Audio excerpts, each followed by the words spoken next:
गीता अध्याय 1 श्लोक 12 व 13। तस्य संजनयन हर्षं कुरु वृद्ध पितामह सिंहनादं विन्ध्योच्चैः शंखं दद्मौ प्रतापवान। उस दुर्योधन के हृदय में हर्ष उत्पन्न करते हुए कौरवों में वृद्ध प्रभावशाली पितामह भीष्म ने सिंह के समान गरज कर जोर से शंख बजाया। क्योंकि द्रोणाचार्य के पास जाकर के दुर्योधन ने कहा कि सामने की सेना तो भीम द्वारा रक्षित है, हालांकि भीम सेनापति नहीं है, फिर भी भीम के बल का अनुमान करते हुए दुर्योधन ऐसा कह रहा है, और हमारी सेना भीष्म पितामह द्वारा रक्षित है, लेकिन भीष्म पितामह पांडवों का भी पक्ष करते हैं, इसलिए थोड़ा संदेह है विजय में, ऐसा द्रोणाचार्य के पास जाकर कहा। और ये भी कहा कि फिर थोड़ा सा भीष्म पितामह को प्रसन्न करने के लिए उन्होंने कहा अपनी सेना को कि आप सभी चारों ओर से भीष्म पितामह की रक्षा करें, क्योंकि शिखंडी कहीं आना जाए सामने तो हमारी हार हो जाएगी, क्योंकि शिखंडी के सामने अस्त्र शस्त्र नहीं चलाएंगे भीष्म पितामह, ऐसी उन्होंने प्रतिज्ञा कर रखी है। तो ये जब दो बातें कही तो द्रोणाचार्य के द्वारा कुछ भी न बोलने के कारण दुर्योधन का मानसिक उत्साह भंग हुआ देखकर उसके प्रति भीष्म जी के किए हुए स्नेह सौहार्द की बात संजय आगे के श्लोकों में प्रकट करते हैं। तो इस 12वें श्लोक की व्याख्या महाराज श्री राम सुखदास जी महाराज जी के ग्रंथ साधक संजीवनी से करते हैं। तस्य संजनयन हर्षम कुरु वृद्ध पितामह सिंहनादम विन्ध्योच्चैः शंखम दद्मौ प्रतापवान। उस दुर्योधन के हृदय में हर्ष उत्पन्न करते हुए कौरवों के वृद्ध प्रभावशाली पितामह भीष्म ने सिंह के समान गरज कर जोर से शंख बजाया। व्याख्या तस्य संजनयन हर्षम। यद्यपि दुर्योधन के हृदय में हर्ष होना शंख ध्वनि का कार्य है और शंख ध्वनि कारण है, इसलिए यहाँ शंख ध्वनि का वर्णन पहले और हर्ष होने का वर्णन पीछे होना चाहिए। अर्थात यहाँ शंख बजाते हुए दुर्योधन को हर्षित किया ऐसा कहा जाना चाहिए, परंतु यहाँ ऐसा न कहकर यही कहा कि दुर्योधन को हर्षित करते हुए भीष्म जी ने शंख बजाया। कारण कि ऐसा कहकर संजय यह भाव प्रकट कर रहे हैं कि पितामह भीष्म की शंख वादन क्रिया मात्र से दुर्योधन के हृदय में हर्ष उत्पन्न हो ही जाएगा।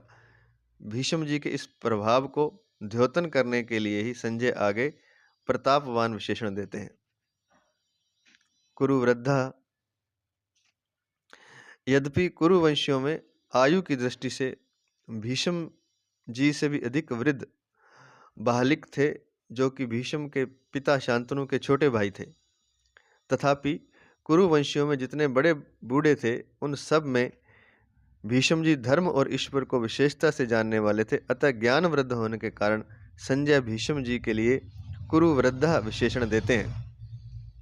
कहने का तात्पर्य है कि बड़े तो और भी थे वहाँ उन आयु में, लेकिन ज्ञान और धर्म पर चलने वाले सबसे जो बड़े हैं ज्ञानवान वृद्ध, वो कुरु वृद्ध, वो भीष्म जी हैं, इसलिए उनको भीष्म जी का नाम लिया।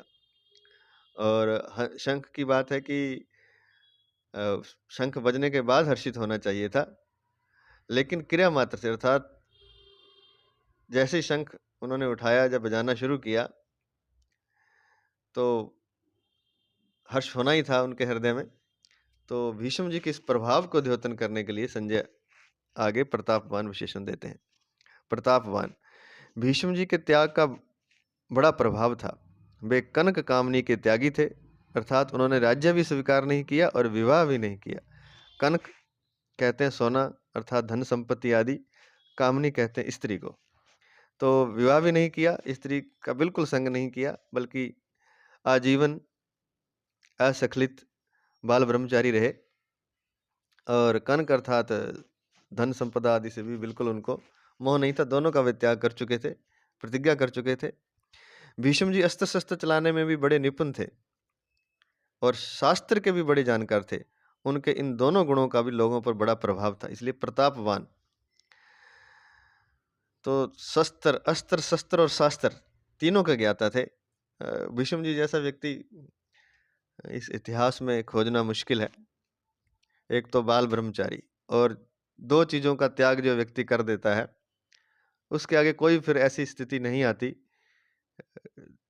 जहां वो डोल जाए या यहाँ वो अपने पथ से च्युत हो जाए। क्योंकि दो ही चीजें हैं जो मनुष्य को हिला सकती हैं, डुला सकती हैं, वह है कनक और कामनी, अर्थात धन और स्त्री। और इन दोनों से बड़े दूर थे, मतलब बाल ब्रह्मचारी, असक्लित बाल ब्रह्मचारी। और इसके अलावा फिर ये तो बेस है, ये तो आधार है, किसी भी साधना का ये आधार है, कनक और कामनी का त्याग। अब इस आधार के ऊपर जो वृक्ष लगाया जाएगा वह है शास्त्र, शस्त्र। शास्त्र जो हमारे ग्रंथ हैं, जो ऋषि मुनियों ने हमें ज्ञान दिया है इन ग्रंथों के माध्यम से, सदियों की नहीं, युगों की नहीं, कल्पों की, जब से धरती बनी है, तब से, जब से ब्रह्मांड बना है, तब से ज्ञान के जो ऐसे मानिए कि ज्ञान को निचोड़ कर पूरे जीवन का जो निचोड़ है, और कई जीवनों का निचोड़, और कई वर्षों का, कई युगों का, कई कल्पों का जो निचोड़ है, लाखों करोड़ों वर्षों का, महात्माओं का जो जीवन को जीने का जो निचोड़ है, वह उन्होंने हमें हमारे शास्त्रों के रूप में दिया है। तो शास्त्र बहुत बड़ी चीज है। शस्त्र और शास्त्र पहले भी हम बात कर चुके हैं। अस्त्र शस्त्र एक ही बात है, और शास्त्र दो चीजें होनी चाहिए। तो भीष्म जी में सारे गुण थे, इसलिए तो जब ऐसे गुण होंगे तो व्यक्ति अपनी मृत्यु अपने हाथ में बांध सकता है। क्यों नहीं बांध सकता? क्योंकि कनक और कामनी का भी त्याग कर दिया, और बाल पने से कर दिया, बचपने से कर दिया, और शास्त्र और शस्त्र के ज्ञाता, और ज्ञान भी भरपूर है, और भगवान के भक्त भी हैं। तो ऐसा व्यक्ति तो सीधा मोक्ष को ही जाएगा, और इस जीवन में भी बड़ा प्रभाव होता है इन लोगों का, और मृत्यु उसके हाथ में होती है। आज भी ऐसा कोई कर लिया है, कोई द्वापर युग की या पहले युगों की बात नहीं है, जो बातें शास्त्रों में लिखी हैं कोई आज भी उनका पालन करता है, तो जैसी स्थितियां उनकी थी वैसी आज भी हो जाएंगी। उनको तो पिता ने वरदान दिया था कि तुम्हें अपनी मृत्यु को तुम जीत लोगे, लेकिन कोई वरदान ना भी दे, अगर ऐसा व्यक्ति हो जाए जो बचपन से कंचन कामनी का त्याग कर दे और बिल्कुल भी कंचन कामनी की तरफ ध्यान ही ना दे, और ऊपर से शास्त्रों का ज्ञाता हो और साधक हो और भक्त हो, तो उसके लिए क्या मुश्किल है। इस धरती की बातें ही नहीं, इस धरती के ही सारे गुण उसमें नहीं आ जाएंगे, आ ही जाएंगे, बल्कि मोक्ष तक का वह अधिकारी होता है और अपनी मृत्यु का जीत सकता है। आज भी ऐसा हो सकता है, तो ये गुण जिसमें होंगे। जब अकेले भीष्म अपने भाई विचित्रवीर्य के लिए काशी राज्य की कन्याओं को स्वयंवर से हर कर ला रहे थे, तब वहां स्वयंवर के लिए इकट्ठे हुए सब क्षत्रिय उन पर टूट पड़े, परंतु अकेले भीष्म जी ने उन सबको हरा दिया, जिनमें भीष्म अस्त्र शस्त्र की विद्या पढ़े थे, जिनसे उन गुरु परशुराम जी के सामने भी उन्होंने अपनी हार स्वीकार नहीं की। इस प्रकार शस्त्र के विषय में उनका क्षत्रियों पर बड़ा प्रभाव था। जब भीष्म सरशैया पर सोए थे, तब भगवान श्री कृष्ण ने धर्मराज से कहा कि आपके धर्म के विषय में कोई शंका हो आपको, तो भीष्म जी से पूछ लें, क्योंकि शास्त्र ज्ञान का सूर्य अस्ताचल को जा रहा है।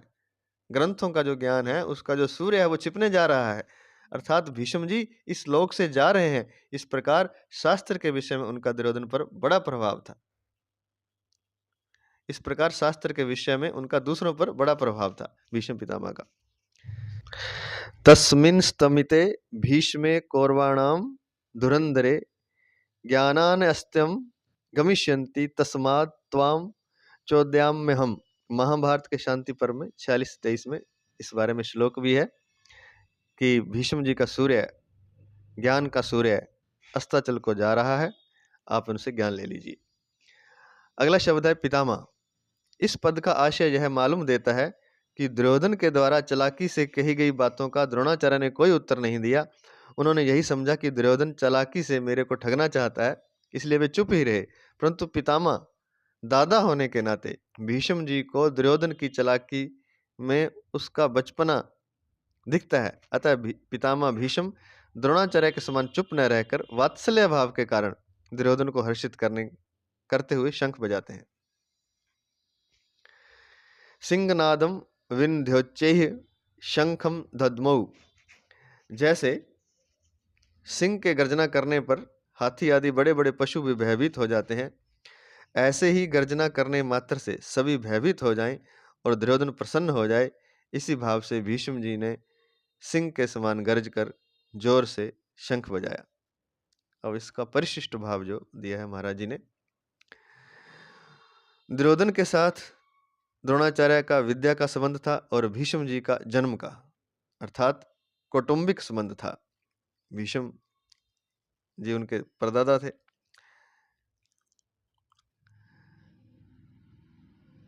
दादा थे। यहाँ विद्या का संबंध होता है, वहां पक्षपात नहीं होता, पर यहाँ कौटुंबिक संबंध होता है, वहां स्नेहवश पक्षपात हो जाता है। अतः दुर्योधन के द्वारा चालाकी से कहे गए वचन सुनकर द्रोणाचार्य चुप रहे, जिससे दुर्योधन का मानसिक उत्साह भंग हो गया। परंतु दुर्योधन को उदास देखकर, अपने पुत्र को उदास देखकर कौटुंबिक स्नेह के कारण भीष्म जी शंख बजाते हैं, ताकि दुर्योधन निरुत्साहित ना हो। अगला श्लोक। पितामह भीष्म के द्वारा शंख बजाने का परिणाम क्या हुआ, इसको संजय आगे के श्लोकों में कहते हैं। यह श्लोक इस प्रकार है। पहले अध्याय का 13वां श्लोक इस प्रकार है। अगला श्लोक। ततः शंकाश्च भैर्यश्च पणवानक गोमुखाः सैसैभव्यहन्यन्त स शब्दस्तु मूलोऽभवत्। उसके बाद शंख और भेरी, नगाड़े तथा ढोल, मृदंग और नरसिंगे बाजे एक साथ ही बज उठे। उनका वह शब्द बड़ा भयंकर हुआ। व्याख्या महाराज जी की पुस्तक साधक संजीवनी से। तथा शंकाश्च भैर्यश्च पणवानक गोमुखा। यद्यपि भीष्म जी ने युद्धारंभ की घोषणा करने के लिए शंख नहीं बजाया था, प्रत्युत दुर्योधन को प्रसन्न करने के लिए ही शंख बजाया था, तथापि कौरव सेना ने भीष्म जी के शंख वादन को युद्ध की घोषणा ही समझा। अतः भीष्म जी के शंख बजाने पर कौरव सेना के शंख आदि सब बाजे एक साथ बज उठे। शंख समुद्र से उत्पन्न होते हैं। ये ठाकुर जी की सेवा पूजा में रखे जाते हैं और आरती उतारने आदि के काम आते हैं। मांगलिक कार्यों में तथा युद्ध के आरंभ में ये मुख से फूंक देकर बजाए जाते हैं। भेरी, इसके बाद है भेरी। भेरी नाम नगाड़ों का है। जो बड़े बड़े नगाड़े होते हैं उनको नौबत कहते हैं, उनको भेरी यहाँ कहा गया है। ये नगाड़े लोहे के बने हुए और भैंसे के चमड़े से मड़े हुए होते हैं तथा लकड़ी के डंडे से बजाए जाते हैं। ये मंदिरों में एवं राजाओं के किलों में रखे जाते हैं। उत्सव और मांगलिक कार्यों में ये विशेषता से बजाए जाते हैं। राजाओं के यहाँ ये रोज बजाए जाते हैं। पणम नाम ढोलक का है। ये लोहे के अथवा लकड़ी के बने हुए और बकरे के चमड़े से मड़े हुए होते हैं तथा हाथ से या लकड़ी के डंडे से बजाए जाते हैं। ये आकार में ढोलकी की तरह होने पर भी ढोलकी से बड़े होते हैं, जो पणव है। कार्य के आरंभ में पणवों को बजाना गणेश जी के पूजन के समान मांगलिक माना जाता है। आनक नाम मृदंग का है। पणवानक गोमुखा शब्द आया ना यहाँ, उसके लिए बता रहे हैं। आनक नाम मृदंग का है। इसको पखावज भी कहते हैं। आकार में ये लकड़ी की बनाई हुई ढोलकी के समान होते हैं। ये मिट्टी के बने हुए और चमड़े से मड़े हुए होते हैं तथा हाथ से बजाए जाते हैं। गोमुख नाम नरसिंगे का है। ये आकार में सांप की तरह टेढ़े होते हैं और इनका मुख गाय की तरह होता है। ये मुख की फूंक से बजाए जाते हैं। तो ये तीनों का जो आया है यहाँ। तथा शंकाश्च भैर्यश्च पणवान गोमुखा, शंख का आ गया, भैर्यश भेरी का आ गया, पणवान पणम का आ गया, ढोलक, वानक पणवानक, तो पणव और आनक, आनक आ गया मृदंग, और गौमुखा जो नरसिंगा जो होता है, वो जो शंख की तरह आवाज आती है, ऐसे सांप की तरह मुड़ा हुआ होता है, सांप के फन की तरह। उसका मुख मुख की तरह होता है, तो इसलिए इसको गोमुख कहा जाता है। सहसैवाभ्य हन्यन्तः सहसैवाभ्य हन्यन्त। कौरव सेना में उत्साह बहुत था, इसलिए पितामह भीष्म का शंख बजते ही कौरव सेना के सब बाजे अनायास ही एक साथ बज उठे। उनके बजने में देरी नहीं हुई तथा उनको बजाने में परिश्रम भी नहीं हुआ। सहसे मतलब अचानक बज उठे। अनायासी। सा शब्दस्तुमलो भवता, सा शब्दस्तुमलो भवत। अलग अलग विभागों में टुकड़ियों में खड़ी हुई कौरव सेना के शंख आदि बाजों का शब्द बड़ा भयंकर हुआ। तुमलो बहुत भयंकर शब्द, तुमुल माने बड़ा भयंकर शब्द हुआ, अर्थात उसकी आवाज बड़ी जोर से गूंजती रही। तो एक तो ये यहाँ शब्द जो है सहसे वाभ्य हन्यंत, इसका नीचे अंडरलाइन करके महाराज जी ने दिया हुआ है। कर्म को अत्यंत सुगमता पूर्वक द्योतन करने के लिए यहाँ कर्म आदि को ही कर्ता बना दिया जाता है। उसको कर्म कर्तुम, कर्म कर्तृ प्रयोग कहते हैं। कर्म को अत्यंत सुगमता पूर्वक द्योतन करने के लिए यहाँ कर्म आदि को ही कर्ता बना दिया जाता है। उसको कर्म कर्तृ प्रयोग कहते हैं। जैसे कोई लकड़ी को चीर रहा है तो इस कर्म को सुगम बताने के लिए लकड़ी चीरी जा रही है, ऐसा प्रयोग किया जाता है। ऐसे ही जहाँ बाजे बजाए गए ऐसा प्रयोग होना चाहिए, परंतु बाजे बजाने में सुगमता बताने के लिए सेना का उत्साह दिखाने के लिए बाजे बज उठे, ऐसा प्रयोग किया गया है। इसको विशेष कर्म कर्तृ प्रयोग कहते हैं। तो इसलिए ये सहसे वाभ्य हन्यंत जो शब्द आया है, अर्थात सहसा ही बाजे बज उठे। हालांकि बजाए गए हैं, लेकिन एक विशेष प्रयोग के कारण उसकी